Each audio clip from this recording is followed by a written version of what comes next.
mapapansin mo na madalas siyang nakatitig sa'yo or nakikipagtitigan talaga siya sa'yo. Malalim yung tingin niya sa'yo pero walang lumalabas na kahit na anong salita. Sabi nga nila, the eye is the window to a person's soul. Or, should we say, desire? Maitim ba skin? Underarm at singit mo? K-Skin ang bahala sa'yo. Premium ang ingredients, paraben-free and sulfate-free, and FDA-approved, kaya safe for everyone. With K-Skin, ibalik ang alindog mo. Huwag nang magpahuli.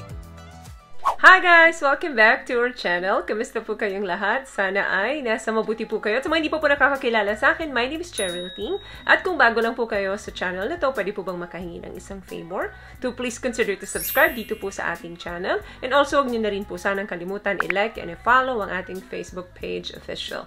Maraming salamat po. And for today's video is, paano mo ba malalaman kung yung isang tao ay sexually attracted sa'yo? Sexually means may pagnanasa siya sa'yo. Palagi tayong nakakakilala ng iba't ibang tao. And we end up connecting with them with different levels. Hindi mo maalis na minsan may nagkakagusto talaga sa'yo, minsan naman nauuwi lang talaga sa pagiging magkaibigan. Possible ba talaga nating malaman o maramdaman na may pagnanasa ang isang tao sa atin? Yes, number one sign dyan is masyado siyang touchy sa'yo. For example, nakita mo itong tao na to sa isang coffee shop, then hindi niya mapigilan yung sarili niya na hindi kanya yakapin or hindi kanya itap sa shoulder. Or possible naman, nagsabi ka or nagbanggit ka ng isang joke. Then, itong tao na to, nakikita mo, nagre-react agad siya sa mga little jokes mo na may kasamang patapik-tapik sa'yo, paakbay-akbay sa'yo. Maraming ipinapahiwatig ang paghawak sa atin ng isang tao. Isa na dyan yung kapag nagkikare yung tao sa'yo, and also, kapag may pagnanasa sa'yo yung tao. Magkaibang hawak yung mararamdaman mo doon. So, kapag hindi po kayo komportable dyan sa mga pahawak-hawak ng isang tao sa inyo, kailangan i-address nyo yung concern nyo doon sa taong yun. Hindi ako komportable sa ginagawa mo, kaya next time, pag hinawakan mo pa ako, babaliin ko yung kamay mo. Hindi, joke lang. Yung mga ganun lang. Kasi feeling niya, pag hindi mo siya in-address, baka gusto mo rin.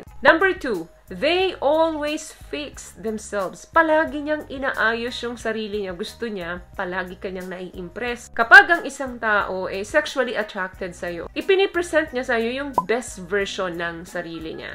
And unconsciously, mapapansin mo yan. Gusto niya, ayos na ayos ang buhok niya, mabango siya, maayos ang pananamit niya, at malinis siyang tingnan. Dahil yan, gusto niya na mapansin mo siya. At maging attractive siya, of course, sa paningin mo. Number 3, madalas kanyang binibigyan ng mga compliments. Of course, nagbibigay tayo ng attention sa mga taong gusto natin. Mararamdaman mo yan na ang taong ito ay may pagnanasa talaga sa'yo sa pamamagitan ng kanyang actions at ang kanyang behavior. Papansin mo ba na madalas pinupuri ka niya kahit na hindi naman kapuri-puri yung pananamit mo nung araw na yun o yung itsura mo nung araw na yun. Pero para sa kanya, yung mga subtle changes mo dyan sa sarili mo, yan ang palagi niyang tinitingnan. So meaning to say, palaging nakatingin ang mga mata niya sa'yo. Number 4, intense eye contact. Mapapansin mo na madalas siyang nakatitig sa'yo or nakikipagtitigan talaga siya sa'yo. Sabi nga nila, the eye is the window to a person's soul.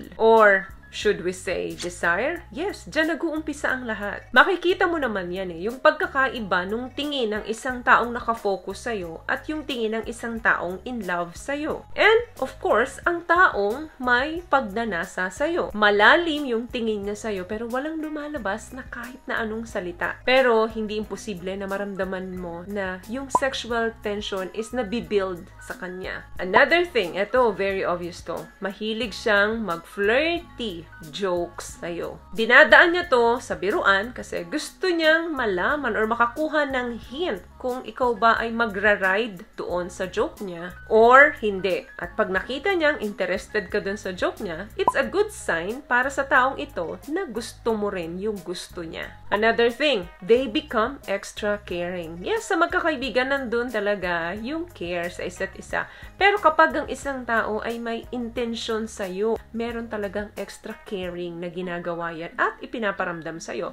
For example, bibigyan ka niya ng coffee at siya pa ang magtitipid magtitimpla nun para sa'yo. Tatanungin ka niya kung kumusta ka ng araw na to, kumusta ka sa trabaho mo. Marami siyang bagay na ipinapakita sa'yo na extra sweet. Chances are, of course, there's a reason behind. Yung touch, here and there, feeling mo na gusto niya talaga na maging close sa'yo, well, that's a sign that she's actually interested talaga sa'yo. At yung mga taong nakapaligid sa inyo, tsak, nararamdaman yan. Malamang, tinutukso ka na yan na gusto ka ni ganito. So, even yung mga kaibigan nyo na nakapaligid sa inyo, mapupuna yun. Another thing, they want to be alone with you. Ang isang taong attracted sa'yo sexually, of course, gusto niya nasasarili ka niya. Ginagawa niya lahat ng best niya para mangyari yun. At kapag nakuha na niya yung time alone with you, of course, mas magiging flirt siya dyan. And chance na para sa kanya kung pareho ba kayo ng nararamdaman sa isa't isa. Last one, of course, nararamdaman mo yung sexual tension. Merong energy na nagbago sa inyong dalawa na nakapaloob. That's one of the psychic sign na ang taong ito ay meron talagang pagnanasa sa'yo. In fact, maitatanong mo din yan sa sarili mo. At kung nagkaka-interest ka na rin sa kanya sexually,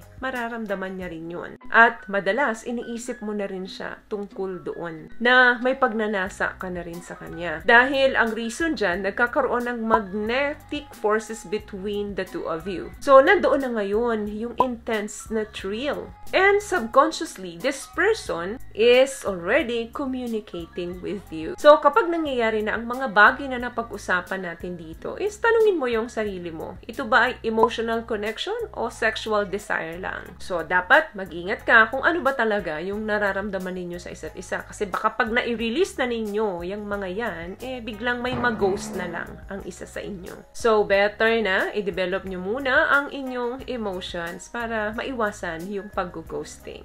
So, yun lamang guys ang video natin for today. I hope nakapagbigay po ako sa inyo ng tips at kung nagustuhan nyo pong ating video, please give it a thumbs up, comment down below, and also share this video na rin po sa mga kaibigan na sa tingin nyo makakatulong ang video ito.